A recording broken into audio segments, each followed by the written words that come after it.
सीटों के बंटवारे को लेकर चिराग पासवान का बयान, कहा बातचीत चल रही है, ऐसे में मेरे ऊपर और भी जिम्मेदारियां हैं। जब तक मैं मंत्री हूं तब तक और भी जिम्मेदारियां हैं।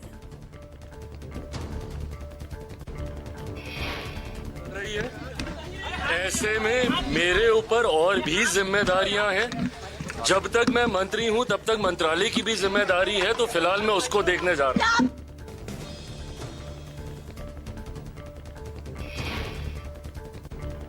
एनडीए में सीट बंटवारे को लेकर खींचतान जारी है और अभी भी सीटों को लेकर चर्चा चल रही है। कहीं ना कहीं अभी भी सीटों को लेकर बात नहीं बन पाई है। एलजेपीआर ने आज पटना में पार्टी की बुलाई इमरजेंसी मीटिंग। पार्टी के सभी सांसद विधायक रहेंगे मौजूद। चिराग नेताओं के साथ चर्चा के बाद बीजेपी से करेंगे बात। जीतन राम मांझी 15 सीटों की डिमांड पर अड़े हुए हैं। मांझी इससे कम सीटें लेने को नहीं है तैयार। महागठबंधन में भी सीट शेयरिंग को लेकर तनातनी देखने को मिल रही है। वीआईपी प्रमुख सहनी 25 सीट और डिप्टी सीएम पर अड़े हैं। माले भी 30 सीटों की डिमांड कर रही है। आरजेडी कांग्रेस को 50-50 सीटें देने के मूड में है, जबकि कांग्रेस की है 70 से 75 सीटों की मांग। आरजेडी संसदीय बोर्ड की बैठक हुई रिशेड्यूल, अब कल होगी मीटिंग। कांग्रेस नेताओं से मुलाकात के कारण बैठक को किया गया रिशेड्यूल। आज कांग्रेस के वरिष्ठ नेता लालू प्रसाद यादव से करेंगे मुलाकात। 4 बजे के बाद राबड़ी आवास पर होगी बातचीत।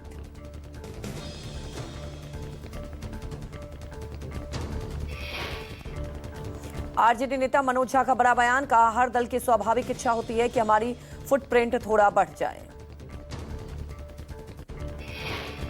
हर दल की स्वाभाविक इच्छा होती है कि हमारा फुटप्रिंट थोड़ा बढ़ जाए, लेकिन मैं बताऊं, कोई भी हो, डी राजा साहब हों, बेबी साहब हों, दीपांकर जी हों, मुकेश जी हों, कांग्रेस लीडरशिप हो, सबको ये पता है कि फुटप्रिंट तो अल्टीमेटली बदलाव की हवा का होना चाहिए। बिहार सरकार के मंत्री नितिन नवीन ने एनडीए में सीट बंटवारे को लेकर कहा लोकतंत्र है, लोकतंत्र में सभी पार्टियों को खुद का विस्तार करने का अधिकार होता है। को देश के नागरिकों पे भरोसा नहीं है। चंद वोट बैंक की खातिर ये बांग्लादेशी घुसपैठियों को संरक्षण देना, उनको वोटर आईडी कार्ड जुड़वाना और इस प्रकार का खेल लंबे समय तक ये लोग खेलते रहे हैं।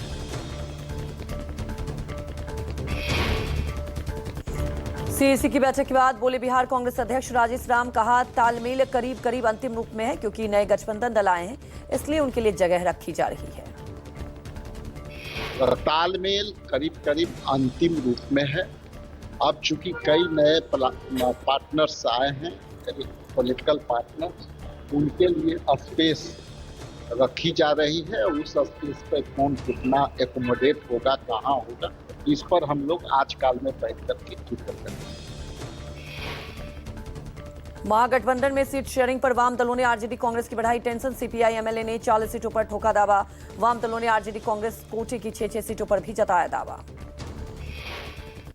बिहार कांग्रेस अध्यक्ष राजेश राम ने महागठबंधन में सीट शेयरिंग पर तनातनी को किया खारिज, कहा सभी सहयोगी दलों से बातचीत के जरिए सीटों पर पेच सुलझा लिए जाने को लेकर आश्वस्त हूं। विकासशील इंसान पार्टी के राष्ट्रीय अध्यक्ष मुकेश सहनी ने कहा महागठबंधन में सब सही, 20 साल से जनता परेशान, हमें मालूम है कि लालू प्रसाद के विचारों वाली सामाजिक न्याय की सरकार के लिए सबको त्याग करना होगा। दिल्ली में हुई कांग्रेस चुनाव समिति की बैठक में बिहार चुनाव के 25 उम्मीदवारों पर लगी मुहर। सूत्रों के हवाले से बड़ी खबर, मल्लिकार्जुन खड़गे की अध्यक्षता में मीटिंग हुई। बिहार में सीट शेयरिंग से पहले कांग्रेस का पहला विकेट गिरा। चिनारी विधानसभा से विधायक एमएलए मुरारी गौतम ने पार्टी से दिया इस्तीफा।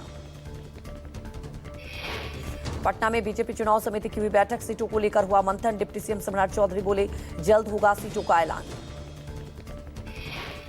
नेता प्रतिपक्ष तेजस्वी यादव 2 विधानसभा सीटों से लड़ेंगे चुनाव। मिथिलांचल को मजबूत करने के लिए राघोपुर और फूलपारस से ठोकेंगे ताल, सूत्रों के हवाले से खबर। बिहार चुनाव में महागठबंधन में सीट शेयरिंग का फॉर्मूला तय। सूत्रों के मुताबिक आरजेडी 130 से 135, कांग्रेस 55 से 58 और वीआईपी को 14 से 18 और वाम दल को 30 से 32 सीटों पर लड़ सकते हैं चुनाव। मायावती ने की योगी सरकार की तारीफ, काशीराम स्थल की देखरेख के लिए जताया बीजेपी का आभार। मायावती ने कहा कि सपा ने पर्यटकों की टिकटों के पैसे दबा लिए, योगी सरकार ने स्थल से हुई कमाई को रखरखाव में लगाया। मायावती ने कहा कि सत्ता में रहते हुए सपा को पीटीए याद नहीं आई। ये समाजवादी पार्टी का दोहरा चरित्र है। कहा सपा के दोगलेपन से सावधान रहने की जरूरत। मायावती ने कहा कि कांग्रेस ने हमेशा बाबा साहेब का अपमान किया। बाबा साहेब को संसद में चुनकर नहीं जाने दिया था। मायावती ने कहा कि कांग्रेस ने बाबा साहेब को भारत रत्न से सम्मानित नहीं किया। काशीराम के निधन के बाद राष्ट्र शोक भी घोषित नहीं किया। मायावती ने कहा कि पहलगाम हमला सरकार की नाकामी, विदेश नीति ठीक नहीं, टैरिफ वॉर इसका नतीजा। मायावती ने कहा कि पूरे देश में बसपा का विस्तार बहुत जरूरी। सत्ता पक्ष विपक्ष संवैधानिक ढांचा खत्म करना चाहते हैं। पश्चिम बंगाल विधानसभा चुनाव को लेकर बीजेपी ने बुलाई बैठक। चुनाव प्रभारी भूपेंद्र यादव और बिल्पल देव की अगुवाई में यह बैठक होगी।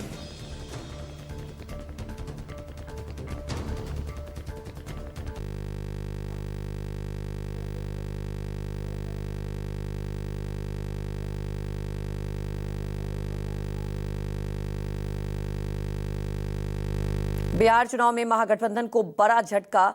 राष्ट्रीय लोक जनशक्ति पार्टी के अध्यक्ष पशुपति पारस ने ठुकराया सीटों का ऑफर। तेजस्वी यादव ने की 3 सीटों की पेशकश।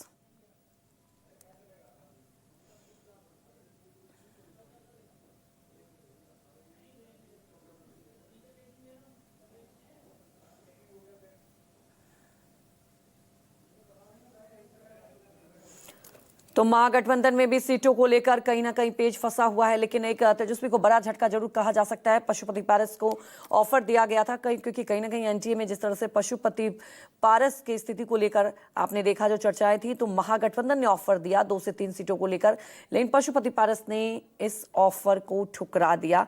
तो एक बड़ा झटका जरूर कहा जा सकता है। हालांकि देखिए, बिहार में नए नए समीकरण बन रहे हैं। महागठबंधन की बात की जाए या एनडीए की बात की जाए, दोनों ही महागठबंधन की बात करें तो सीट को लेकर कहीं ना कहीं माथापच्ची चल रही है।